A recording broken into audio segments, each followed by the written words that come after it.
आपका कप्तान खुद उसके ऊपर डिपेंड कर रहा होता है। आप इतने बड़े बन जाओ ना, आप इतने बड़े बन जाओ। आपको याद है कुछ दिन पहले मैंने कहा था Virat Kohli is larger than life player. बिल्कुल बिल्कुल। आज भी ठीक है, वो अब अपनी सेंचुरी की तरफ जा रहा था, वो आउट हो गया, सब उसके लिए खड़े थे, वो सचिन तेंदुलकर के बराबर आ सकता था, बट वो चाहता ना तो वो टुक टुक टुक टुक टुक टुक टुक करके और वो सारी चीजें नहीं हो सकती थी। नहीं, he tried to do both. अगर सेंचुरी बजे तो मैच भी जीती जाना था इवेंचुअली, बट ब्रेवनेस नजर आई है आपको।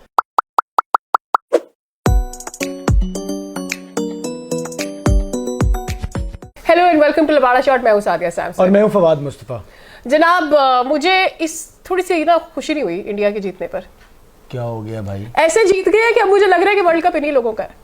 वर्ल्ड कप इनका ही है ना? लेकिन अब मुझे फिक्र ये हो रही है कि यार इतने वन साइडेड मैचेस में कैसे देखूंगी, बिल्कुल पसंद नहीं आएगा मुझे।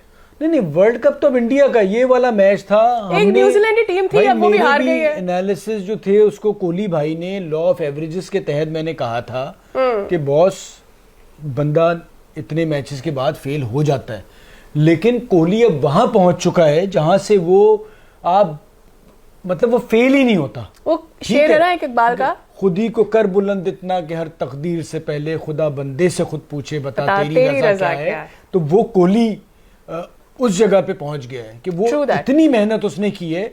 एक तो भाई मेरी समझ नहीं आता हमारे यहाँ लोगों को, बाबर आजम का कोई कंपैरिजन ही नहीं है कोहली से। सही हमारे यहाँ लोग कूद रहे होते हैं, वो भाई वो यहाँ है, ये यहाँ पर है।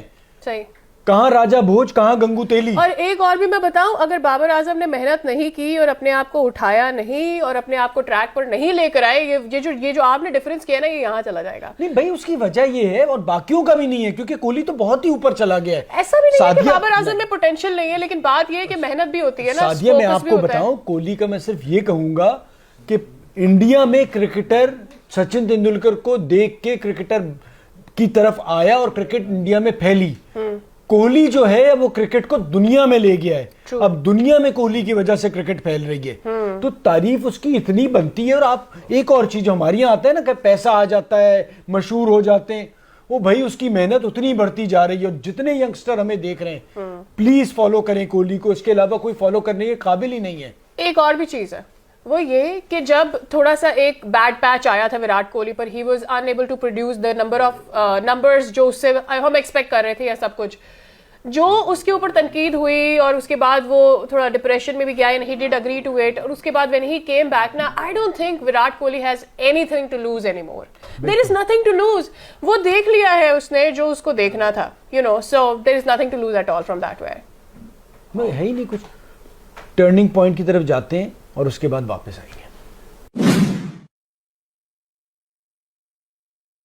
न्यूजीलैंड का मुकाबला इंडिया, और आज सबसे बड़ा मैच था क्योंकि यही कहा जा रहा था कि वर्ल्ड कप में दोनों टीमें जो है, इंडिया और न्यूजीलैंड, वो टीम हैं जो टॉप पर हैं, जो एक भी मैच हारी हुई नहीं थी और सारे मैचेस जीती थी। वर्ल्ड कप में धौंस जमाई हुई थी कि इनको कौन हराएगा, कौन जो ऐसी टीम होगी जो इनको हराएगी, क्योंकि ऑब्वियसली आज इंडिया और न्यूजीलैंड का मैच था, कोई ना कोई तो हारना था। और न्यूजीलैंड आज उस तरह नहीं खेला। ऑब्वियसली न्यूजीलैंड ने 2003 से कोई भी मैच ऐसा नहीं हुआ कि न्यूजीलैंड जो है वर्ल्ड कप में हारी हुई इंडिया से, सारे मैचेस जीती है इंडिया से। तो आई थिंक आज का मैच भी उन पर प्रेशर था कि वो जीते। इंडिया पे थोड़ा प्रेशर भी था कि यार क्योंकि 2003 से कोई मैच जीती नहीं थी न्यूजीलैंड के खिलाफ, लेकिन जिस तरह खेला है उन लोगों ने, आई थिंक 270 पे आउट करा न्यूजीलैंड टीम को। उसके बाद जो है जिस तरह की बैटिंग करी है, जो पूरा बैटिंग का क्रेडिट जाता है वो सिर्फ विराट कोहली को जाता है, जिस तरह उन्होंने बैटिंग करी। ऑब्वियसली जो है अर्ली विकेट गिर गई थी, स्कोर जो है ज़्यादा नहीं था, कम था, लेकिन स्टिल जो है विकेटें गिरे जा रही थी, तो स्कोर जो है बनना मुश्किल नजर आ रहा था। लेकिन विराट कोहली, टर्निंग पॉइंट वही था जब विराट कोहली ने जो अपने आप को एक्सीलरेट करा और स्कोर करा, और जो है ऐसी पिच पे जहाँ पे विकेटें एक साइड से गिरे जा रही थी और वो जो है एक साइड पे खड़े रहे, स्टूड रहे,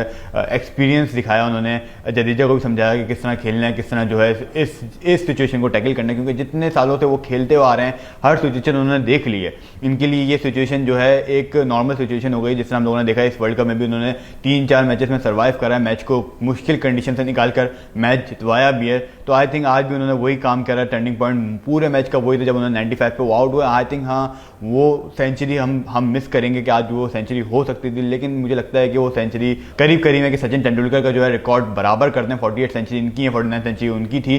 तो आई थिंक 49 सेंचुरी भी मुझे लग रहा है इसी वर्ल्ड कप में वो बराबर भी कर देंगे और एक सेंचुरी ज़्यादा भी मार देंगे। 50 सेंचुरी होने वाली है इस वर्ल्ड कप में विराट कोहली की।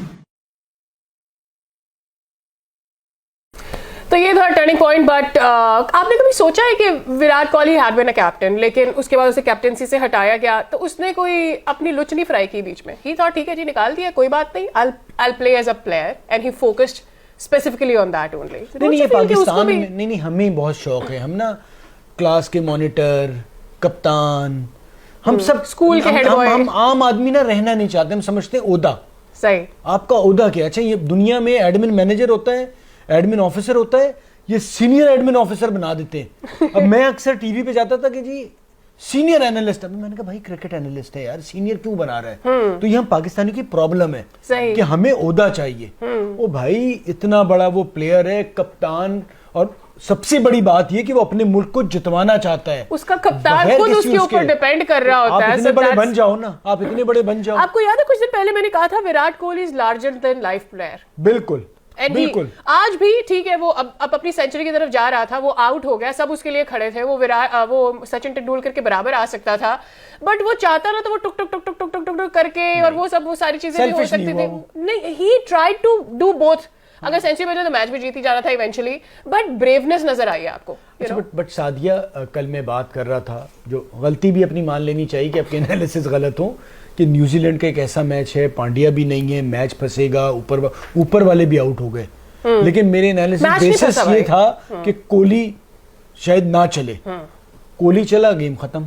तो अब इसके बाद इंडिया को कौन हराएगा? सही बात है, कोई बहुत ही अब और इंडिया उस स्टेज पे हो गया एक जमाने में जो वेस्ट इंडीज होता था और ऑस्ट्रेलिया, कि जी आपको नजर आ रहा है कि कोई टीम का मुकाबला ही नहीं है। सही अब आप रोते रहे कि जी इनकी कंडीशन है, एम्पायर है और बीसी हो भाई। आज मैं किसी जर्नलिस्ट का देख रही थी ट्वीट, उसने लिखा हुआ था, पाकिस्तानी जर्नलिस्ट ने ट्वीट किया हुआ था कि जी हम भी कराएंगे 2025 के अंदर चैंपियंस ट्रॉफी और ये होगा और वो होगा, और हम भी अपनी मर्जी से पीछे बनाएंगे, रावलपिंडी में हम इंडिया की टीम को खिलाएंगे। यार तुम्हें यकीन है तुम रावलपिंडी में खिलाओगे और हरा दोगे? I mean, are you going to say that all? बहुत आगे हो गए, माजरत के साथ एक सच्चाई को मान लेना चाहिए, आप उनके करीब नहीं है। हम भी इधर बड़ी बड़ी बातें करते, अपनी क्रिकेट को ऊपर लेके आए, उन्होंने मेहनत की, उनकी बेंच इतनी स्ट्रांग है, आज उनका बंदा बैठ गया, शामी आया, पता ही नहीं चला। हाँ, ऐसा नहीं था कि शामी ब्रेक के बाद आ रहा है तो क्यों नहीं परफॉर्म करेगा, नहीं करेगा, किसी को कोई डाउट नहीं। ये कि भाई पाकिस्तान में प्रॉब्लम ये कि 150 145 भाई क्या करेंगे? ओ यार 135 से 140 की स्पीड पे अगर आप गेंद करते हो 10 ओवर और आपको दोनों तरफ बॉल हिलाना आती है, वो काफी है। सिराज कब कर रहा है 145 150, शामी कब कर रहा है, बेहतरीन गेंदें कर रहे हैं। जिस तरह से न्यूजीलैंड मैच में इंडिया वापस आया है ना, न्यूजीलैंड लग रहा था एक टाइम पे कि 350 कर जाएगा। वो जो 50-60 रन आके शामी ने बचाए, बुमराह ने जिस तरह गेंदें की, मैच खत्म हो गया था वहां से, उन्होंने वापस ले आए थे। तो सारा क्रेडिट जाता है कि भाई आप कितनी तेज हो, आपको बॉल करनी आती है। And I think due credit दे आप रोहित शर्मा की कप्तानी को भी, बिल्कुल, कि आप उसको गंदा कर रहा है बॉलर, वो खड़ा हुआ है बाबर आजम ना, उसे पता है कि ऑन की फील्ड सेट करके गेंदे बॉलर ऑफ पे करा रहा है, उसको कोई फर्क नहीं पड़ा, वो बैठा हुआ है, फिर वो 2-4 इकट्ठे होंगे, शाहीन आफरीदी आएगा, उधर से रिजवान आएगा। अक्सर तो मैंने रिजवान को डिसीजन मेकिंग करते हुए देखा है, तो भाई फिर बाबर क्या करे? खैर ये सारी बहुत गर्म बातें सागर, आपका, मेरी, सादिया, महमूद भाई, पूरी मेटा की टीम की तरफ से शुक्रिया, आपने बड़ा अच्छा एक मैसेज और आपके कल्चर में नमस्ते लपाड़ा शॉट। हाँ,